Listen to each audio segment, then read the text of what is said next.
Every single day, thousands of cars crash around the world. Most of them go unheard of. Behind every accident, there are people. All of them have their lives changed. The police deal with thousands of car accidents every single day. They are the ones that meet the people whose lives have been changed during that one single moment. 911, there's been an accident. Main Street, Arch Avenue, please hurry. Sir, I'm sending an ambulance. How many people are hurt? One, it's a girl. I think she jumped out in the street. There's a lot of blood. She's not talking. Please hurry. This month, the investigation of Nick Salva is underway. He is a young driver that ran over a pedestrian and injured her severely. In 1 week, Nick's life has changed drastically. Nick is a straight-A student, loves computers, and even got all the recommendations he needs to go study computer systems.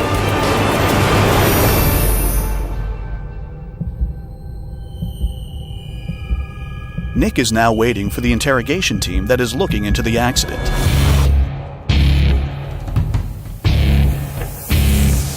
Meet Jacob, one of the most talented detectives in his squad. His friends call him the lead because they say he can find out exactly what happened before an accident took place with barely any evidence on the scene. He cracked some of the most mysterious cases his squad has seen.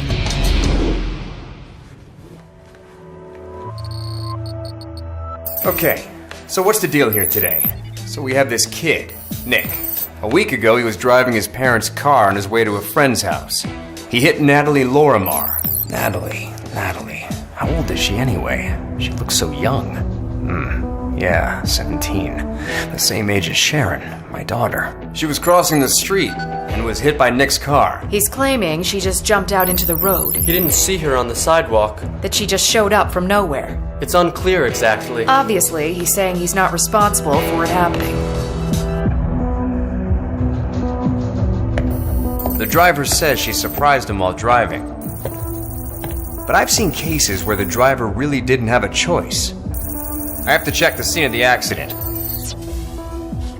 Meanwhile, keep interrogating him. Keep the pressure on him.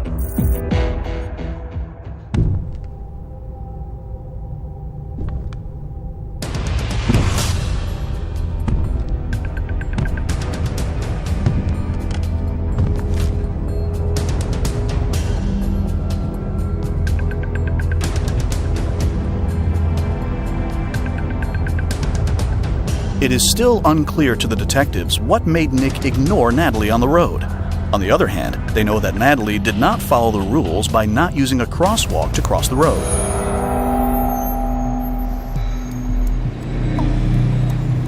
That's weird. There's nothing that could have blocked his view of the girl. No signs, no trees. What surprise was he talking about? Pretty sure he was able to see her from a distance. Of course, the distance is irrelevant. What's relevant is his response time from the moment he saw her, according to his speed. I figure he had about 5 seconds to slow down, even come to a complete stop before hitting her.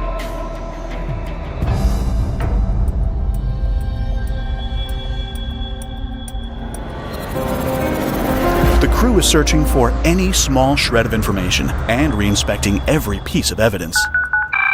911, there's been an accident. Main Street and Arch Avenue, please hurry. Sir, I'm sending an ambulance. How many people are hurt? One, it's a girl. I think she jumped out in the street. There's a lot of blood. She's not talking. Please hurry. Sir, please calm down. Is the driver injured? I don't know. He's here. He seems in shock, but she's hurt. Please come fast. We're on our way, sir. Don't move her. We're on our way. It's a girl. I think she jumped out in the street. I think she jumped out in the street. Even the guy who called said she jumped out.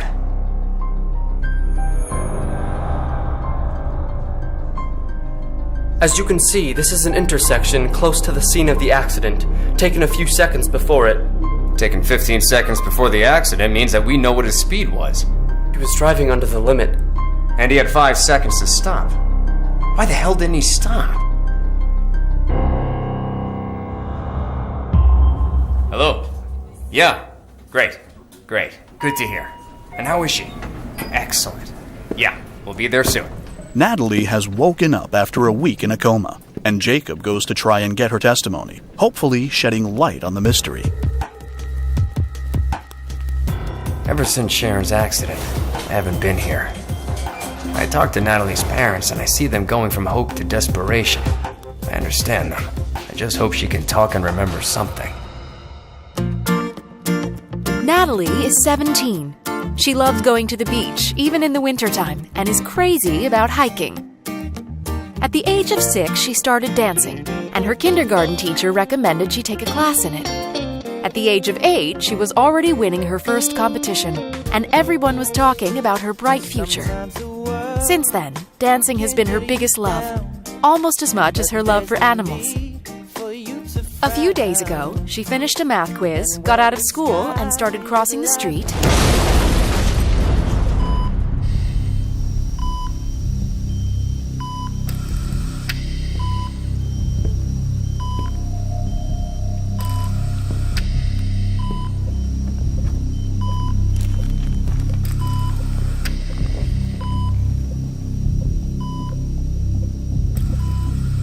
How are you, Natalie? You know, could be better. Do you remember what happened? I had a test that day. After we finished, the teacher sent us home. All of my friends and I talked about meeting later at the mall, so I went home to get dressed. A minute before I reached my house, I crossed the street, but a car hit me.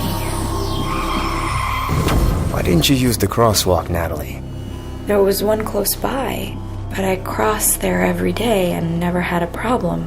The road was empty, so I crossed. Okay. And what happened next? Suddenly a car came from a distance. I was sure he could see me.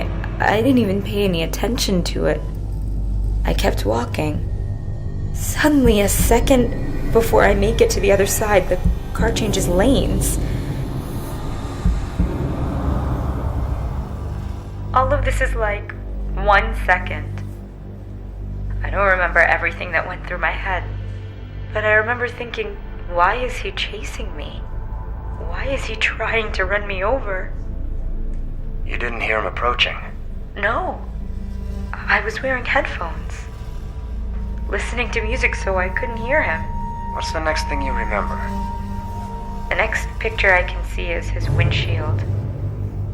I remember me on it, like laying on it. And that's it. That's what I remember. All right, Natalie. Thank you. That will be enough for now. I'm glad she remembers something. If this was a head injury, I bet we would have had nothing. Maybe he was driving crazy.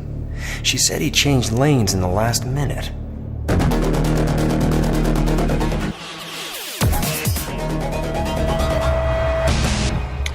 What are we seeing? This is a street cam near the scene. What we can see right now is the driver approaching from north to south. But take a look. Every few seconds, the car swerves back and forth. He's really moving side to side. He's not going really fast, but he's driving weird. Like we usually see in drunk driving cases. But we know he didn't drink alcohol. Yeah, we checked him out. He was clean. So why was he driving like that? Maybe he was listening to loud music.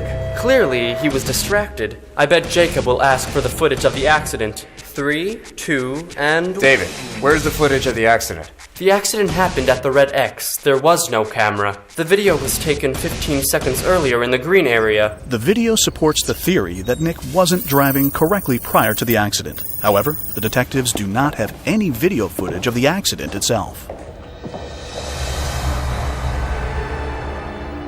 Nick, I know that you've already talked about this, but I want you to tell me again what happened. I was on my way home, driving like I always do, carefully. Suddenly I hear this boom, and I stopped the car because I noticed I hit something, but I didn't even know if it was human. I thought I hit an animal or a box on the road. What is he talking about? He had 5 seconds to see the girl and even stop the car. The road was clear. There's something he's not telling me. So when I walked out, I saw her lying next to the car. I remember yelling for help, and people showed up and called the ambulance. How did I hit her? I don't get it. I just want to know that she's okay, but no one is telling me anything. I want to tell her I'm sorry, that it wasn't on purpose. I really am a good driver. I don't understand how this happened. Nick, we know you don't have any prior incidents. You have a clean sheet. This could have happened to anyone. But it's important you tell me the truth here. I think you're not telling me all there is to tell. He looks exactly like the driver that hit Sharon. Exactly the same age, same face. I can't mix emotions into this. I have to find something else. Anything that will give me a lead. After another visit to the crime scene, just when everything seems to be at a standstill, Jacob receives new information that makes him run back to the scene. It seems like he's on a lead that will help him solve this case.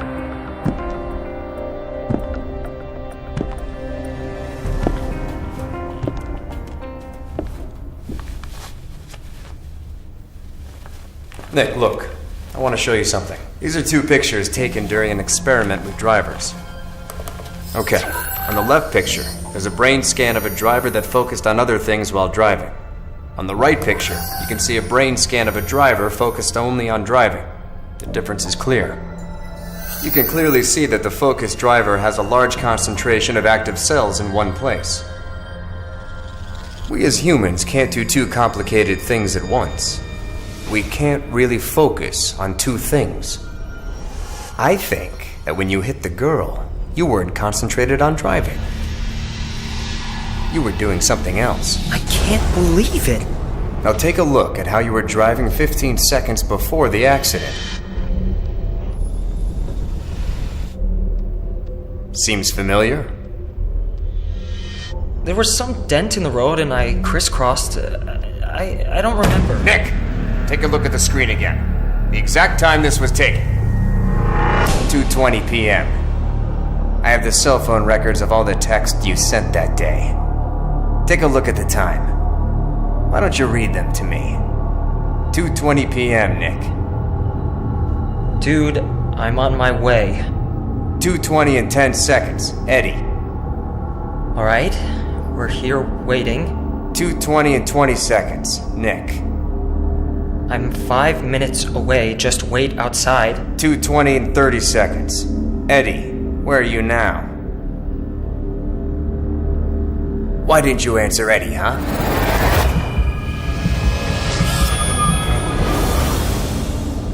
Why didn't you answer Eddie? I can tell you why.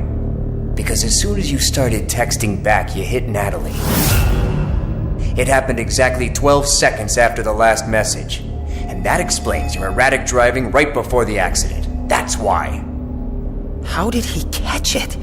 What the hell was I thinking? Because of some stupid text message, I ruined my future? I don't think you ignored her. I think you didn't see her. Because you were busy texting.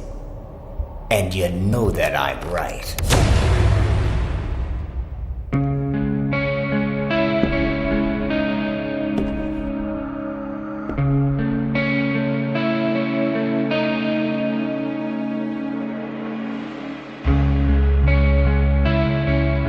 Another investigation ends at the Special Traffic Investigation Unit. But Nick is only beginning the legal process that will last months. That college he was accepted to will no longer accept him since he now has a criminal record. Natalie was released from the hospital after a month and is undergoing physiotherapy that will last about a year. This is the story of 2 young people who met under the wrong circumstances. The emotional toll that they both are paying is huge.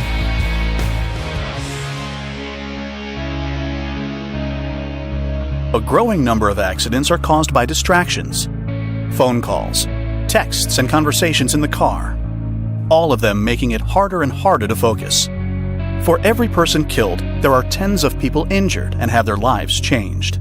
And Jacob closes another successful case. Natalie and Nick were spared. Sharon, Jacob's daughter, who was killed in a similar accident 3 years ago, will stay 17 forever.